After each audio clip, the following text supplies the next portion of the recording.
the biggest thing that you can do for your business. Connect with different groups, go to conferences, talk to people, represent yourself, maybe make some webinars, things like that you can offer like for free. Yeah. So you can present that you have some value as business and that your services have some value as well.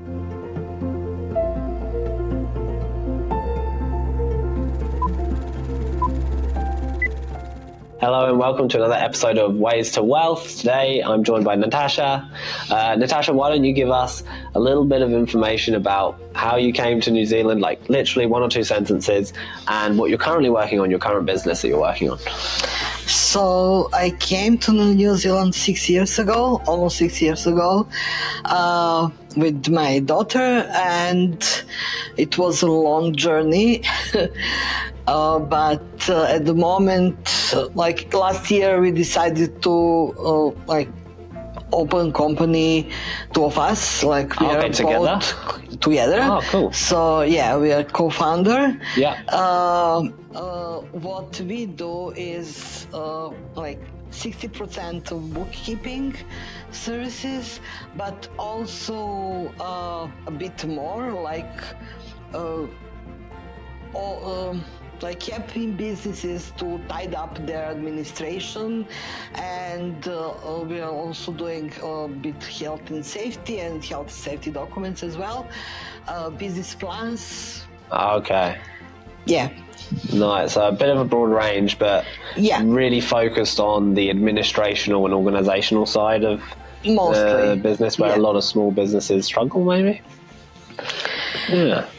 So that's cool. So, well, I mean, there's so much to talk about, obviously leaving your country of origin to then go to a new country is a big step. It's entrepreneurial in its own sense. But it's really interesting that you have now decided to start a business with your daughter, which is cool. What did she study at university? You said she was at uni. Finances and computer science. Oh, okay. And does she currently have a role somewhere else as well? Yeah, she's in finance team in Bible Society. Yeah. Okay. And you both work in the same similar place or not? No, she's working in Bible Society, and I am in Papakura as a practice manager in a medical center. So you're very organized? I like to think that I am, and most of the time we both are. Yeah. Okay, you're both quite organized people. That's really good when you're taking care of the tasks that people like me struggle with. Well, that's just cool.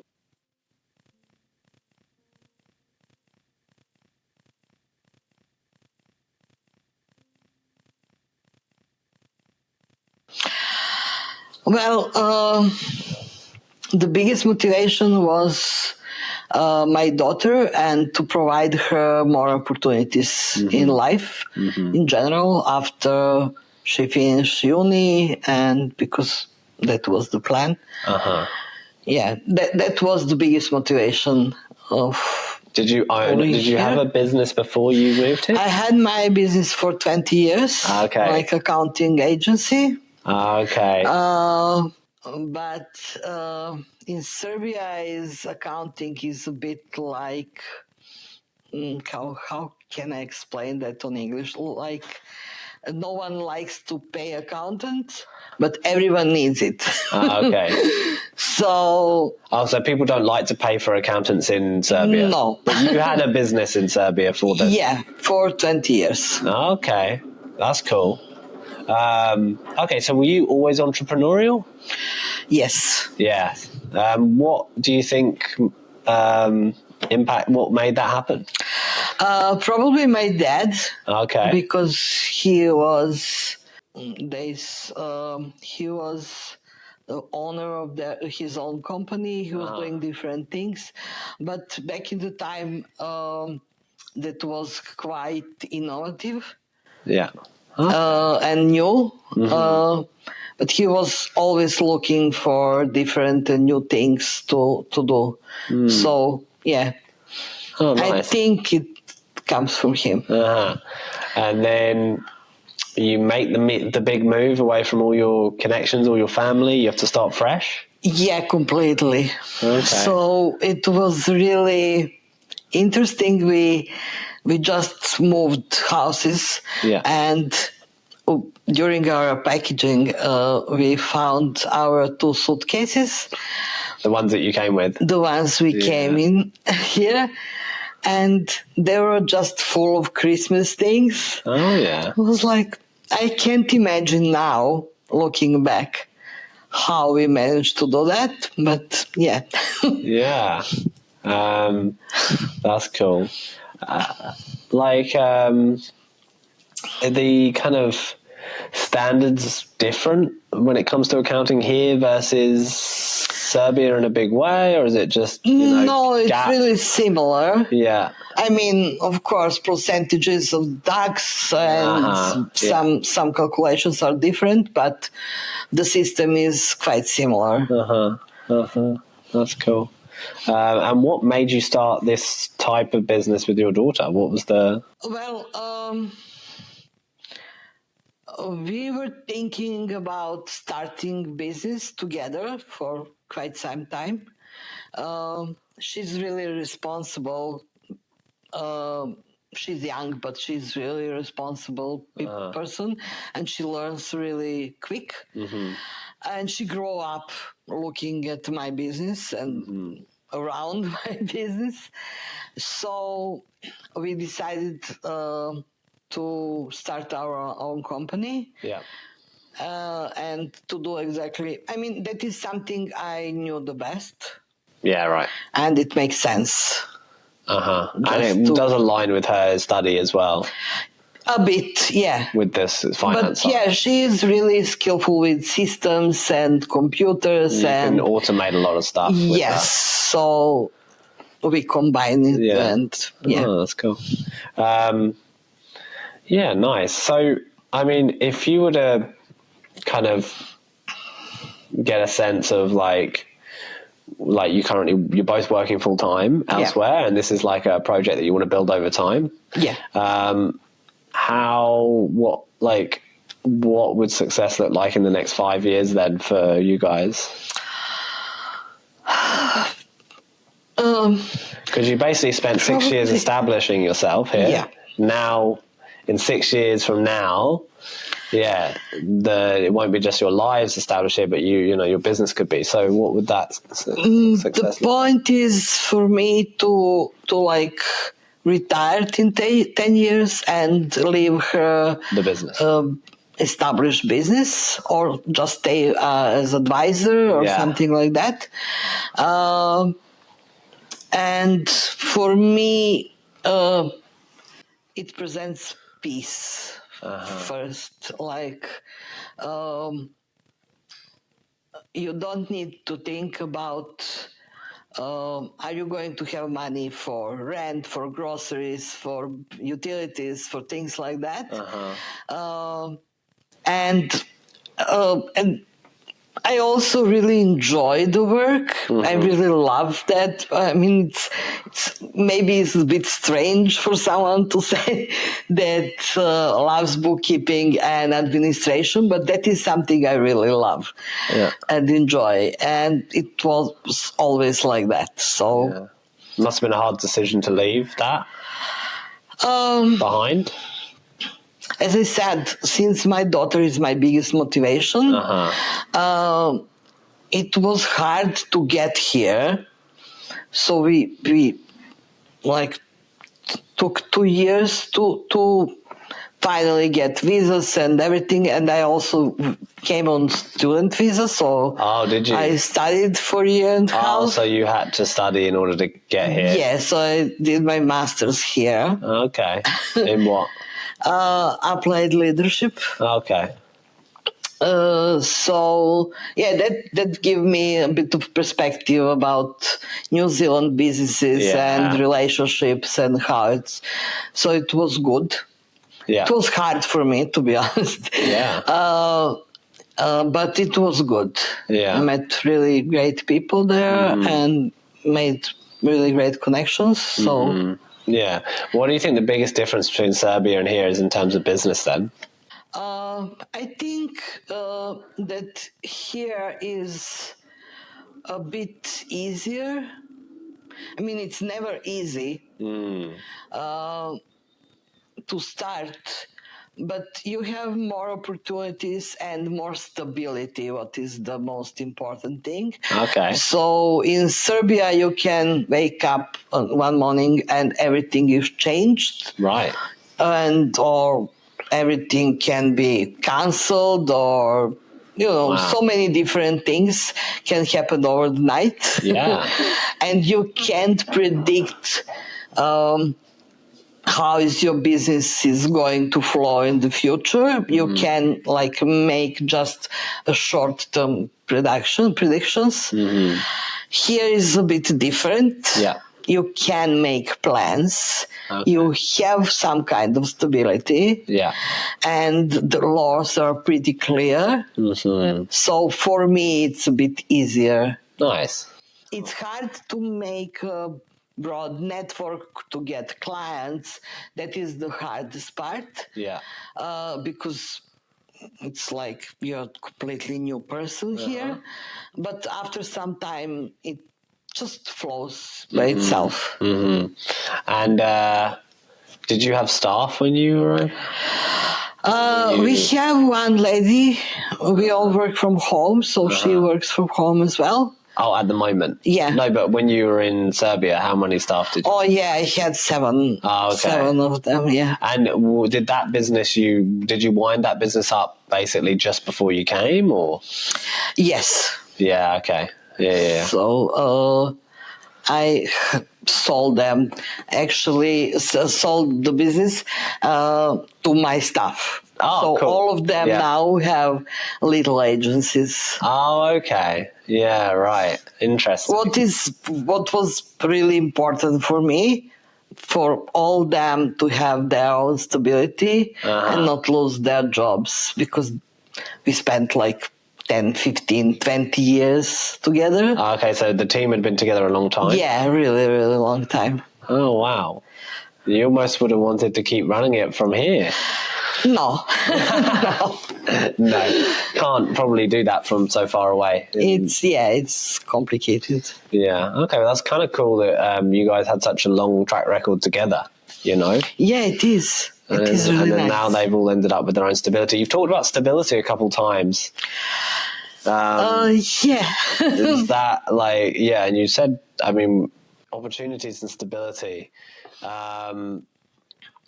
Is that kind of, is that your primary, I don't know, if you were to say what is wealth in one word, is it almost stability, or is it? Peace in the first place, yeah. Yeah, so that's freedom almost. Spending time with family, in my case with my daughter, as much as possible. Time besides the business. Yeah. Yes. Because we have so many things that we are doing together most of the time. So yeah, and you have you and your daughter, and then one other person's also with you. Yeah. And what's the first employee's role? She's part-time casual when we need her, just admin assistant. Ah, okay. Yeah. For now, yeah. Yeah, cool. And who primarily gets the clients? Is it you or your daughter? Together. Yeah, mostly together. Yeah. And is it a lot of remote? Yeah. Yeah, you're able to do it a lot remotely. Is there any type of business that you find that you're getting traction with, or? Not specific. We worked with quite different ones. Did you have a speciality in Serbia? Or no. No, it was broad. No. Broad. It was really broad. Okay. Would you expect when would your goal be to be out of your current roles in the business full time, or is it? I expect in year and a half. Okay. Yeah. That can happen. Maybe 2 years. Okay. And would you build up some reserves in the business? Yeah. Of course, that is the first step, and right, and then go from there. And then go from there, yeah. Exactly. Do you think networking must play just such a big role in? It is the biggest thing that you can do for your business. Connect with different groups, go to conferences, talk to people, represent yourself. Maybe make some good webinars, things like that you can offer for free. So you can present that you have some value as business, and that your services have some value as well. And then maybe create some case studies if you can. Of course, yeah. That'd be cool. I definitely think in New Zealand as well it pays a big dividends. And then referrals, right? Yes, of course. Please refer us. But that you need to reach some level to get referrals. Yeah, for sure. And how long have you guys been doing it? We started last year in May or June. Yeah. Okay. Something like that. Nice. Yeah. How many clients do you have? You don't have to answer. At the moment, we have 6 just. Okay, cool. But we were doing some business plans and some one-time things during the time. Oh, okay. So kind of some fixed engagement. Yeah. And then you've got 6 on retainer. Yeah. So it wasn't that bad. That's pretty good. For beginners, yeah. Yeah. And did you run ads to get those? Oh, we did so many things. Okay. So we create our little marketing campaign. Our website is going to be up soon, updated. In a month. And updated, completely different. Okay, that's that one we have at the moment. So it's. And then you'll have. Do you guys already have business emails? Yeah, we have. Because I noticed on your website currently, it's got your business at Gmail. No, we have our business emails. Yeah, they're good. And we were doing we were posting on LinkedIn a lot. Okay. Just personally posting? Yeah, we create and design ads and then you with bought text, and then no, we didn't buy. You didn't pay it. You didn't pay the ads. We just create on certain days in the week we are going to post certain things. So we were creating everything a month before. And that was interesting because it was something new as well for me. Right. Yeah, LinkedIn is a gold mine. Yeah, it is. I love LinkedIn, to be honest. So we were together creating posts and some polls and things like that. Yeah, and is it just business, bookkeeping and administrational related content? Content, generally connected to finances and bookkeeping, and depends on the time of the year, what you need to do, what is because tax best. Returns are coming up at the moment. So that's depends on the dates. Yeah. Okay. No, that's cool. And that, I guess, would be something that you already know pretty well from, your 20 years of experience and running your own business. Yeah. Would you guys so you guys fully work remotely? Do you think you would get a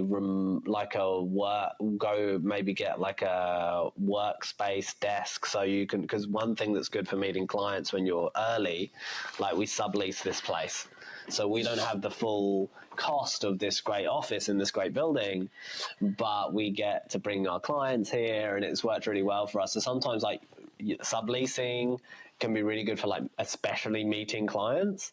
But do you just meet all of them remotely? Not. We usually go to see them. At their place, business. Oh, that's good. On their business. Yeah, that's cool. And some of them remotely. We had 2 clients from Dunedin, so that was obviously remote. And we used Bark. What's that? It's platform where people are asking for services, for different services like financial, bookkeeping, accounting, business plans, things like that. And then you can, you're obviously paying for number of points. So you can offer your services, and every one of them has different number of points. So yeah, we found few clients from there. Bark. From Bark, yeah. I'm going to check Bark out just to see what it is. It's not bad. It's not like amazing. Scalable. We expected a bit more from there. To be honest, you need to be like 24 hours in front. So because there are so many people that are offering different services, so it's always the first one who is getting the job. Is it people were asking for a specific thing and then you reply? Yes. Right. So it's like a jobs board kind of thing, specific kind of tasks and services. Kind of that, yeah. Oh, interesting. That is kind of, yeah. Okay. Yeah, okay, that's cool. Would you want to scale it up and have a bunch of staff too? Yes. What's your daughter's ambition for the business? That would be... Oh yeah, her ambitions are much bigger than mine. Well, that makes sense. Yeah, and makes sense because I'm a bit tired of that. But yeah, I would like that, but I don't like to have like established offices and maybe as you already said, maybe one for meetings or something like that. I would love for everyone to work remotely. Okay. Because that's my personal opinion, is that people are more productive when they are working remotely. I definitely think in your line of work, administration and organization, where you need to be concentrating and you need quiet. Exactly. That definitely because I work from home 3 days a week, probably. Sometimes I'm in a bit more, but typically when I'm in the office, it's doing these podcasts or meeting clients or kind of just generally collaborative work. But all the stuff when I have to actually think properly and do kind of more deep work, as I call it, I then prefer that in my study at home where I work best. Yeah. It's nice to have a different space to work. I don't want to commute as well unnecessarily. Oh yeah. Especially coming here into the CBD is very frustrating. Actually, coming here in the morning is not too bad. It's in the evening where it's really annoying. As you'll know, obviously with your commute as well, it's not. They don't have the best infrastructure here in New Zealand. Well, to be honest, I don't agree. Oh, you think it's good? I think that just a network of highways is really amazing. I mean, we were stunned. Oh, really? So you loved it? It is like huge city, and maybe it needs to be developed more. I mean, for sure, it needs to be developed more. But and it's normal with so many people. It's normal that there is like you're sitting in the highway in your car, and no, I like to avoid that because my house is about 23 minutes away from the city if you have a good run, but if it's a bad run, it's like 50 minutes. So you never know what's going to happen. Well, you do if you leave home at 10 and you go back. You leave the office at 7 or 7:30, then you're pretty much guaranteed a pretty easy time. But when you've got kind of responsibilities and kids at home, you don't really want to be waiting until 7:30 if you can avoid it.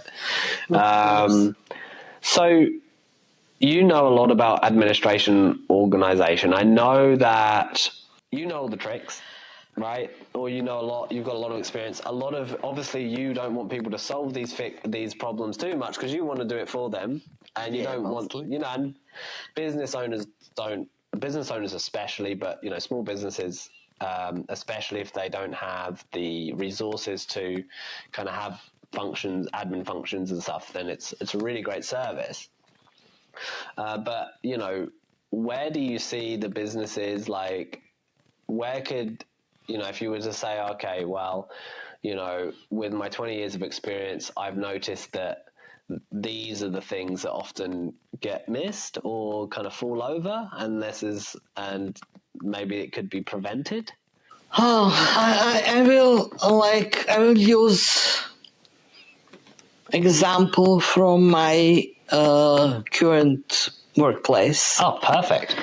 So I started recently, like in November last year, and I found administrative system that was not tied up and at least 7 years. Hadn't been tidied up at all? No. I found, and that's not on previous practice managers, because, you know, when you're doing induction, the practice manager who is leaving is telling you like basic things, what you need to do, and then you continue to do those things, and most of people don't want to go back and fix anything. And it's also, if you have external accounting or bookkeeping company, it's on them.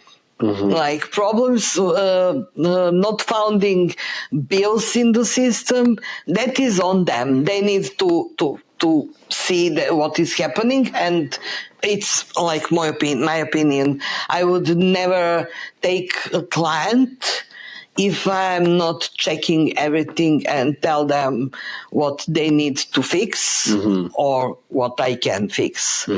So the most important thing is to be informed, to keep everything in one place. To try and to separate different things like bills from invoices or contracts separate from employment agreements and things like that. They're quite different. And I know and I can understand, though so many people don't like administration, paperwork, and they feel confused and overwhelmed with the amount of the paperwork they need to do for different jobs. But for starters, it's enough to just make different folders and keep those things separate. It's easier to tidy up after that. And to, of course, to save their papers, to save invoices, to save their bills. Even the smallest one, everything need to be said. So that's like a small thing. Totally, really nice. Okay, cool. So what do you think then? Well, I mean, you must, you know, I think you think very highly of it, but I'll ask the question anyway, because you've moved around the world for what I would call intergenerational wealth. So, like, why was that culture cultivated in your family from previous generations, or were you breaking out of an existing cycle, maybe? No, that kind of behavior and trying to do something is actually, I think, from my grandfather. He was having like his own shop at the time, and then my father was trying to do his own thing. And was it with the purpose of trying to provide something for the next generation, or? That is always the purpose. Okay, that's always the purpose. So you move here, and your business now is really driven by being able to leave your daughter with some stability and some wealth. Yes, definitely. Nice. So it's important to you. Very important. Okay. Yeah, it's interesting.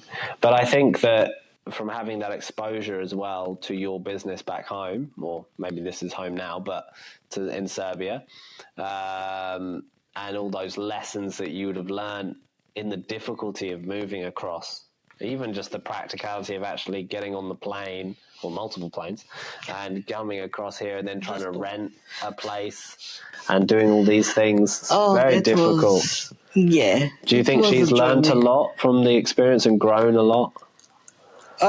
Yes. I think I changed. Changed her?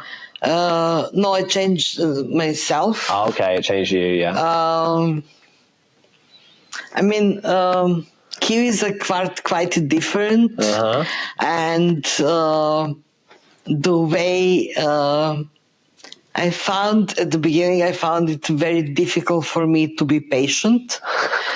To be honest. Yeah, they too relaxed. Yeah, that was something that was making me crazy at the beginning. I'm still not quite comfortable with like too much relaxation and too much waiting for something, but I'm used to it. So, and I'm trying. I think that I'm acting towards people quite different, so I'm not impatient. I'm quite quiet and ready to wait and so that was the biggest lesson for me. Well, I actually don't think it's necessarily a good thing to be so relaxed. You know, like New Zealand's not the most productive country in the world. It's just cultural thing. Yeah. And you can't change culture. No, you can't. It's impossible. Yeah. Well, it changes over time, I guess, naturally. But you can't just be like, less relaxed. Yeah, that's not happening. No, it's not happening. Oh, that's cool. Well, thank you so much for coming on the pod and having this conversation with me. I wish you all the very best with your business. Thank you for calling me. And I'm sure you're going to do amazing. I mean, I think that, you know, the main thing is you have all this vast experience and you just need to work out a way to communicate that exists. Exactly. Because, you know, the comparative to your competitors will be probably not as, you know, that you'll probably have far more experience than a lot of people out there. So just about working out how to communicate that. And I think you'll get lots of really great clients. Hope so. Thank you so much. Thank you.